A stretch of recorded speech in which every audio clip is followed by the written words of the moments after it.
मुजफ्फरनगर एक बार फिर एक्शन में। एक प्रधान प्रत्याशी ने भीड़ इकट्ठा की और कहा कि तुम मुझे प्रधान बनाओ, इंस्पेक्टर वगैरह को तो मैं देख लूंगा। वह प्रधान फरार है, उस पर 307 का मुकदमा दर्ज है।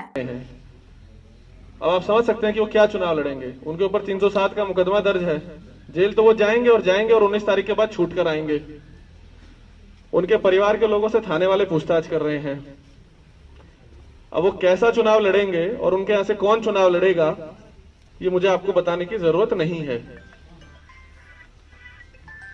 मैं बार बार एक ही चीज कहता हूं कि मैं आपको समझा के जा रहा हूं। अगर आपको लगता है कि फालतू बात है तो आप करके देख लीजिए, फिर मैं बताऊंगा मैं क्या करूंगा। तो इनको लगा कि भाई हम फालतू बात कर रहे हैं, उन्होंने करके देख लिया। तो मेरा आपसे सिंपल सा दो बातों का वो है। अगले 7 दिन आपके 2 भागों में डिवाइडेड हैं, अब से लेके 18 तारीख और चुनाव का दिन 19 तारीख। चुनाव के तारीख तक 18 में तो 17 की शाम तो वैसे ही सब खत्म हो जाएगा आपका 48 घंटे पहले।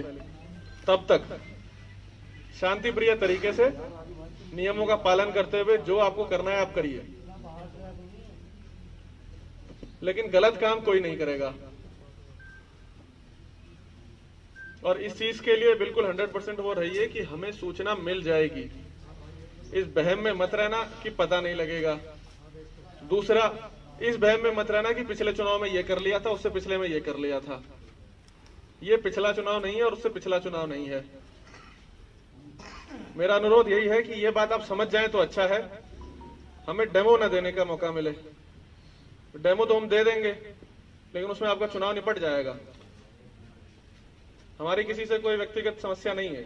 हमारी समस्या उस आदमी से है जो कानून को अपने हाथ में लेता है, जिसको लगता है कि वो सिस्टम के नियमों का पालन नहीं करेगा और गलत तरीके से चुनाव जीतने का प्रयास करता है।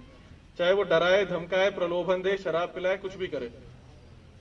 इनमें से किसी भी प्रकार से यदि आपको लगता है कि आप चुनाव जीत लेंगे, तो मैंने आपको कहानी बताई थी है। जीतना हारना तो बहुत दूर की बात है, आपको पता भी नहीं लगेगा कि आपके चुनाव में